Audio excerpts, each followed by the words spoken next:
All right. Well, I hope you're having a nice community day today, and we're going to be talking about hijacking BankID accounts and other attacks on cross-device authentication protocols.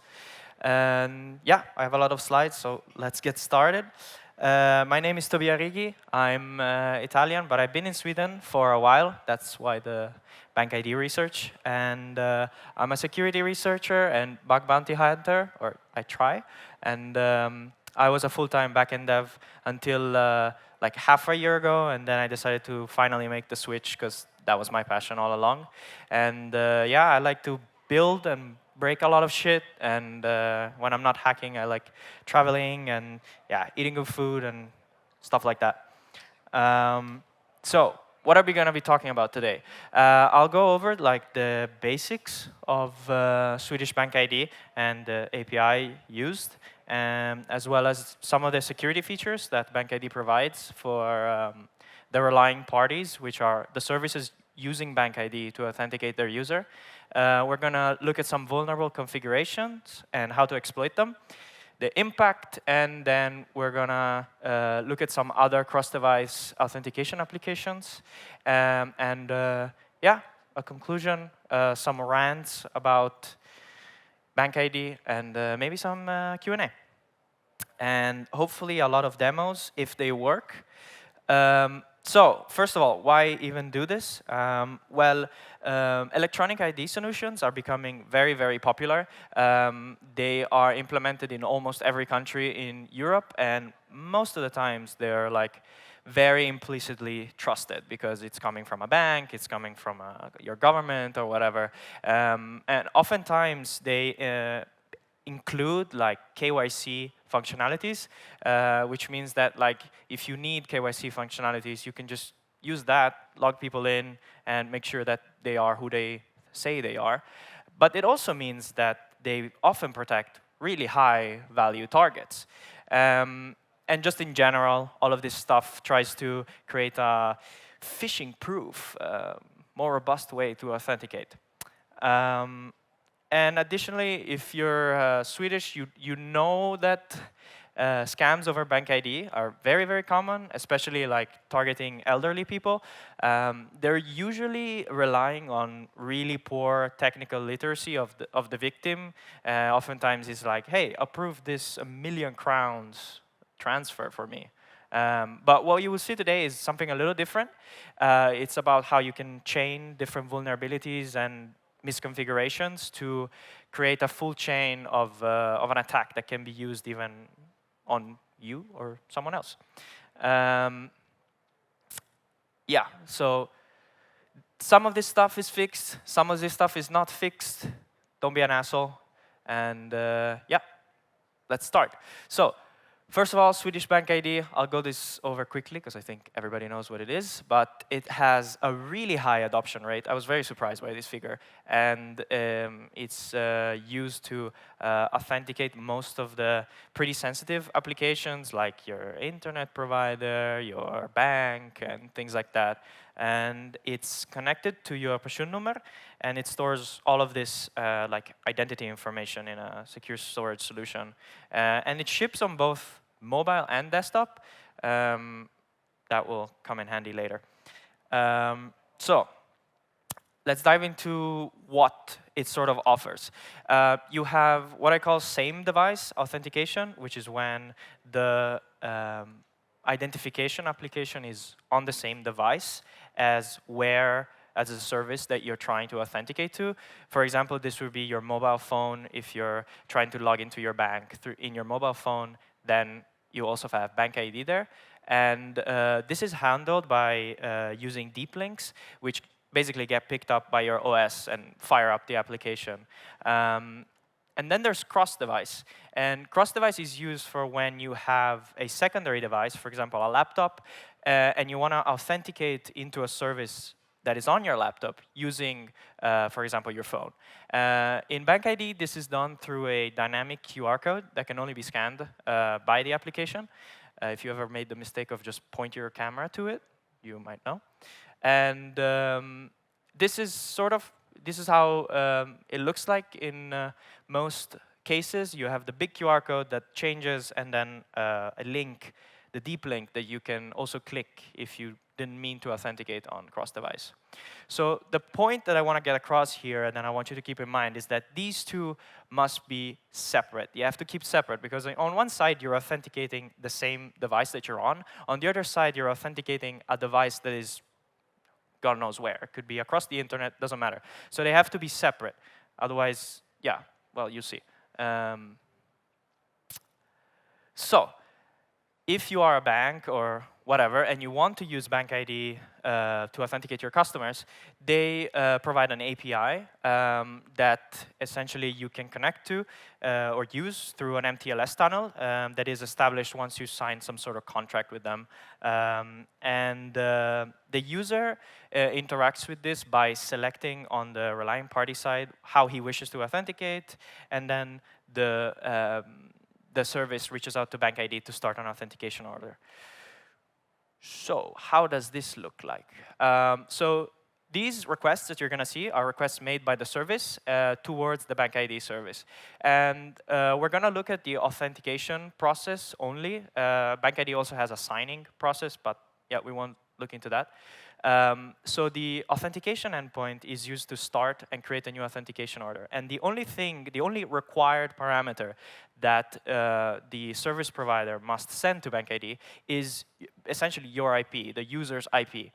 And after that, BankID will respond with a JSON body containing these 4 parameters. The first 2 are the most important that we're going to look at. The order ref is used to communicate back and forth between the BankID API and the service. So essentially, when you're going to reference this authentication order, you will use this ID. And then there's the auto start token. And the auto start token is very important, keep that in mind. And it's used to generate this deep link that is used to transfer information between the service and the BankID app on your phone or desktop. The other 2 are used to generate the dynamic QR code that I showed before, but they're not really important. We might talk about them later if we have time. So once the order is created, essentially the service just polls the API and tries to collect the result of the order. And while the order is not complete, you get this like pending status, and then eventually the user completes the authentication, and you get a whole bunch of data with like your personal number, name, and all of that stuff, including this new IP address, and that is. It can be the same as the one that was sent by the service provider, but this is essentially the IP address of the machine that completed the authentication and had BankID installed. And this is another important part that we'll get to. So this is the flow from a user perspective. The user is like, authenticate me with BankID, and then all of these requests are sort of relayed to BankID. And then the service says, OK, here's QR code, here's the auto start token, and the user, in this case, since it's same device, picks the auto start token and is picked up by the OS, which then opens the application. The application is actually the one communicating directly to the BankID and sort of filling the order. So you're given this auto start token connected to the order, and you're essentially filling the order with your information. And then once BankID gets your information, it sends it over to the service, which then logs you in. So this is how the deep link looks. You have the protocol that tells the OS which application to open, and then the auto start token, and then there's this weird redirect parameter. All of this I learned because for whatever reason I wanted to implement BankID for my own web server. I don't know why. And basically this redirect is really important for our attack chain later. I'll show you. But essentially here we have a open redirect as a service, which means that whatever BankID deep link you send, this redirect parameter will not be checked in any way. This has been changed, but we'll see later. So essentially, this is used to, for example, you log in on you go to a website, you click BankID, BankID opens, BankID authenticates, and then BankID is like, oh, let me send you back to the website. So yeah, that's it. Yeah.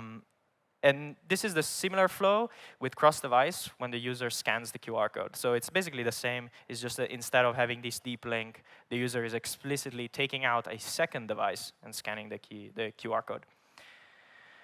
So now let's get to the fun stuff. The security features that BankID provides on top or embedded in this API.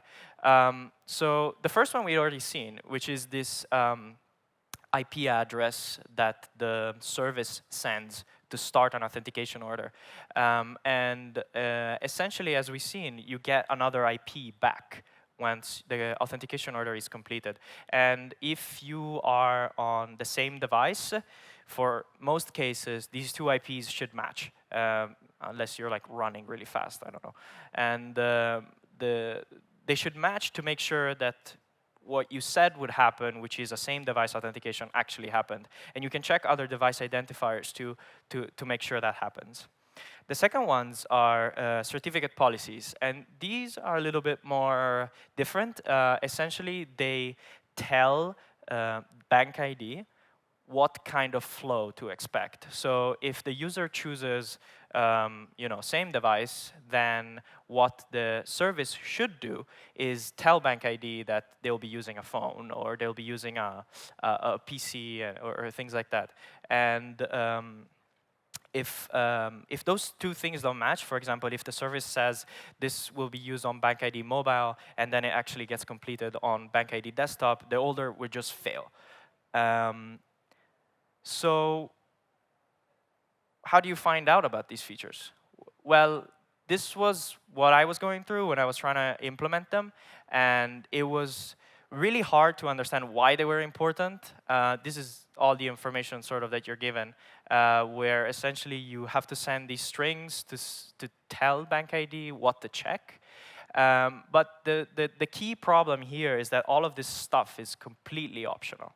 So you don't have to send this. The only thing you have to send is the IP address. And I didn't do it because I didn't want to implement all of this stuff. And then I thought, well, who else might not have done this? The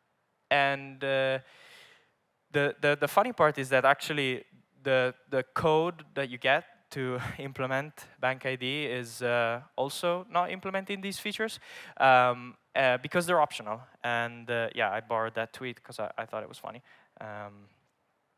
But why are they important? What happens if you don't? And I'm going to show you a video demo. Hopefully you can tag along, but I'll explain it later. Essentially here we have the demo site that BankID provides for you to just test your BankID. And on the right side, you see sort of like the victim perspective, which is a mobile phone. And on the left side, you have the attacker's perspective. And the way this attack works, as I'll explain later, is that the attacker is sort of automating the fetching of this deep link and then shoving it down the victim's throat, even though it should be a remote, a same device order. So I'll just play this, and we'll see what you think of it. Hopefully it loads. Yeah. So the victim is on an attacker control website and just clicks on a link, or the link can just be sent. And this is a key part. As you can see, like, because the intent can be sent earlier, you can do a little JavaScript trick, which allows you to sort of load the legitimate website in the background and then keep the original deep link intent there. So essentially, if you were to send the link directly, what the victim would see is a little loading page and then the official BankID website loading, and then this prompt like, hey, do you want to authenticate? And after clicking the intent, you have the infrared is messing with the camera. I don't know why.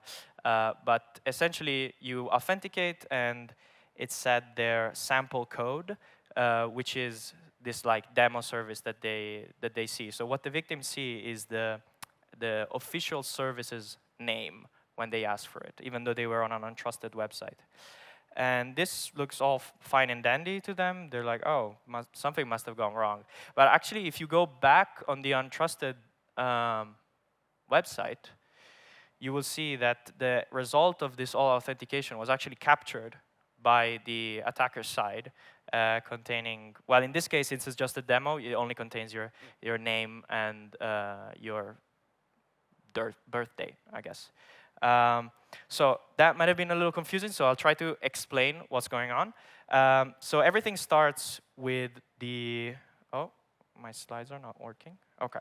Everything starts with the attacker sending a malicious link to the victim, which the victim, we're assuming, clicks. And then, as you can see, this is sort of similar to the previous diagram, except the attacker has injected himself instead of the user.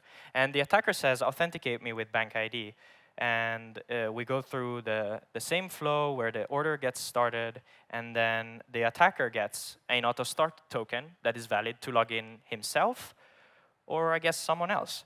So he just then redirects the victim to this deep link, which automatically triggers the BankID app, depending on the browser. Some browsers are more finicky about what you can do with deep links. Firefox on iOS is the worst. You can like do this content spoofing stuff.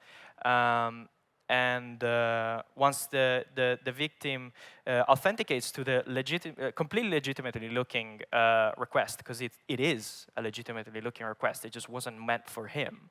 The order is fulfilled, and BankID sends the victim's data to the service, which then sends it to you, and you can log in as them. So that's essentially the flow. This is a little bit of a summary. Yeah, so now the attacker is logged in with the victim's credential. But what happened? You know, like we looked at the security features, we looked at the flows, what went wrong in the security features, like why is this possible? So I'm gonna keep going. Feel free if you don't wanna do it, it's fine. But essentially, I have a demo up live where you can hack yourself. The source code is up there if you wanna look at it, if you trust me. Yeah, it's a demo site, so there is no sensitive information. The data is not stored, it's stored in your cookie. If you can try a refresh and then it's gone. Yeah, if you want to give it a go, feel free, go to demo.mastersplinter.org. It's a little long URL, but yeah. So you can take yourself sort of through this phishing process and see, test it out on different browsers, see how the deep link works. I should have timed myself, I don't know. It's fine. So, how? Why is this possible? So it turns out that, for example, in the BankID demo, the relying party did not send any certificate policies, which means that by default, all are accepted. Which means that I can fetch a deep link that is valid for my desktop, you know, Linux computer, and then just relay it to a mobile BankID, even though that's not supposed to happen. Additionally, the service providers do not compare the two IP addresses. So if you think about it, a deep link is meant to be received and used on the same device, but I'm able to receive it and send it to someone else because the device identifiers, like the IP addresses, are not being compared from the start of the authentication till the end. And weirdly enough, the relying party also provided you with this deep link, even when you didn't want it. Like you wanted to authenticate on another device, and it still gave you the deep link, which was sort of an indication that no checks were done. Because if I'm saying I want a remote session, and I'm getting a deep link as well, that's kind of weird. After I found this, I originally found this because I was annoyed at not being able to see what deep links I'm opening because they are never stored in your history. And yeah, so I built an extension and noticed that there was this deep link, and I just copied it and sent it over to my friend. And all of a sudden, I had this uni application. I was like, okay. So I started looking around and seeing like how many people, how many services might have made this issue. And it turns out quite a lot. So one of the biggest categories was all the major telecoms in Sweden. And we're going to look a bit of an impact, like what could an attacker do after getting your account on these sensitive services. And for the major telecoms, you have the obvious like SIM swapping vector. You can just order a new SIM for that phone number and then go crazy with it. You can deny service. It was really funny. Oftentimes, there's just a button to just unsubscribe from everything. Banks here is like, you can't really get any money out because if you've ever like made a transaction, you have to sign it after, and so you can't really do that. But it's easier to start to defraud someone if you're already in their bank account, and there's clear confidentiality issues because, well, you can see all transactions that they've ever made. There were some crypto exchanges as well. Here, loss of funds is very possible. And well, loss of confidentiality is debatable because the blockchain.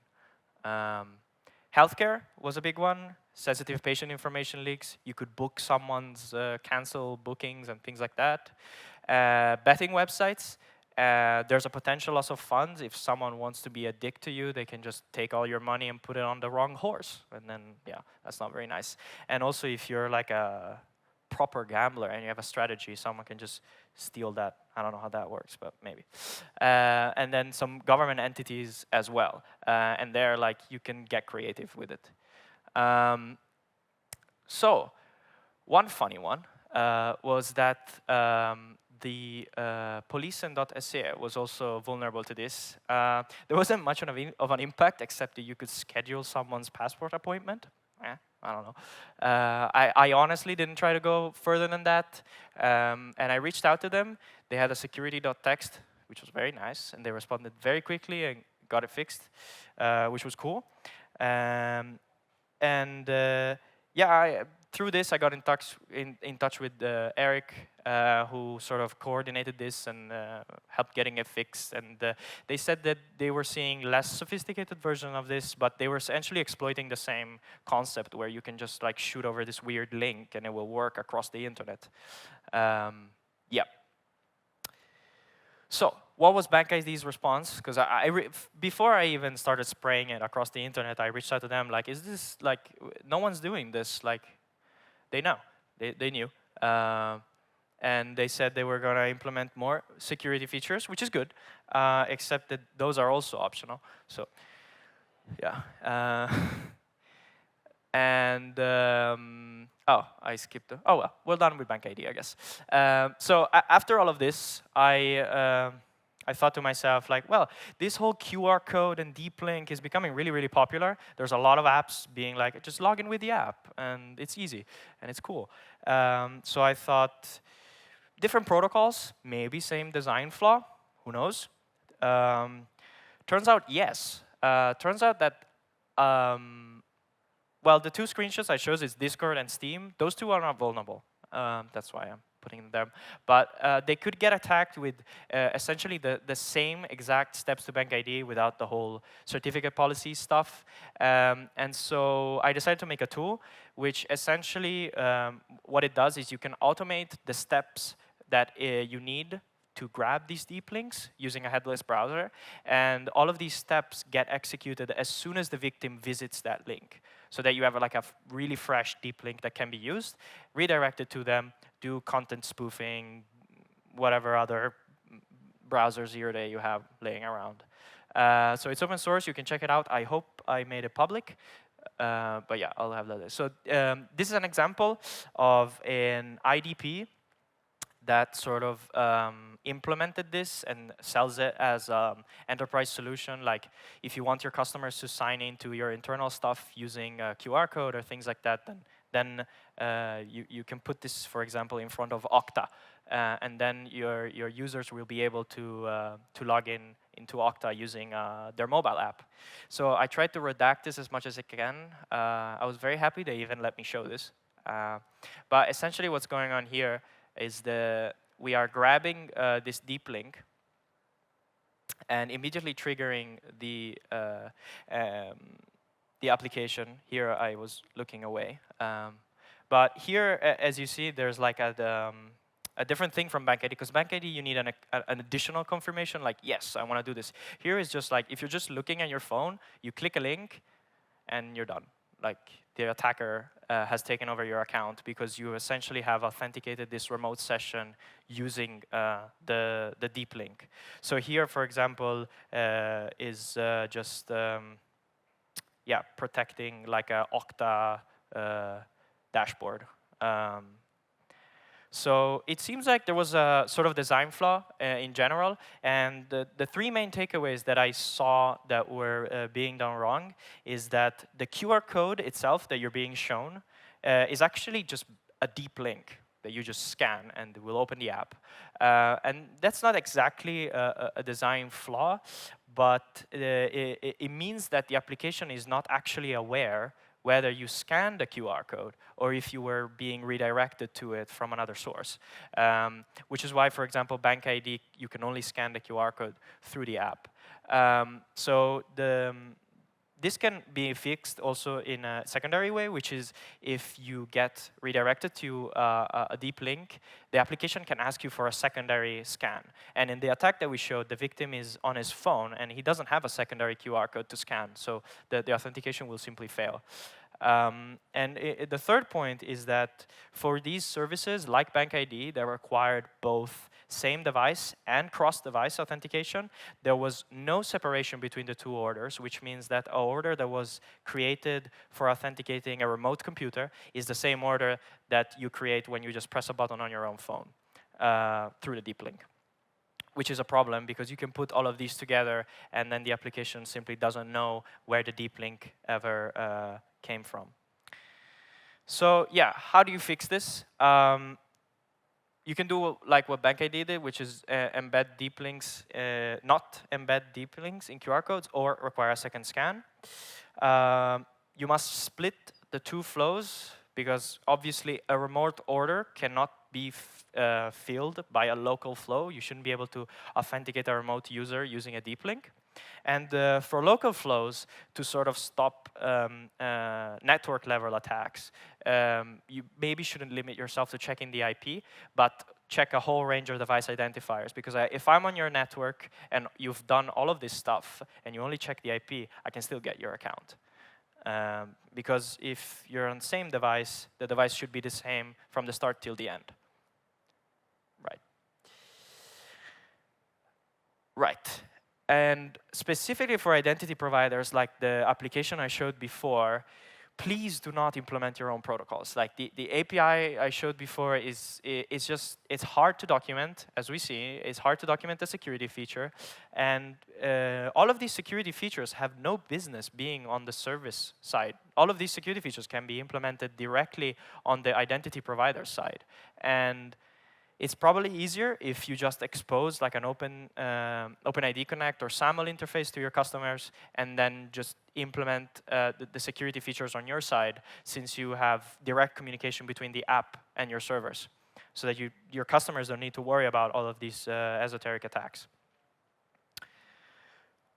Okay, so some of you might be thinking that can't you just phish directly with the QR code? So show the victim a QR code and then social engineer them into scanning it? Yes, you can do that. It's obviously a lot harder, and it's the simpler way because essentially the user requires to be phished twice, because you have to convince him to open your link, look at the QR code, take out his phone, scan it, and then think that everything is okay.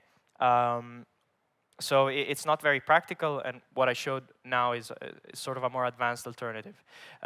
One idea I had is like if you have an HTML or CSS injection even on a target, you could just like maybe make the whole page a QR code, and then it's on a trusted host, and maybe they will accept that, but yeah, I don't know. I haven't seen this being useful.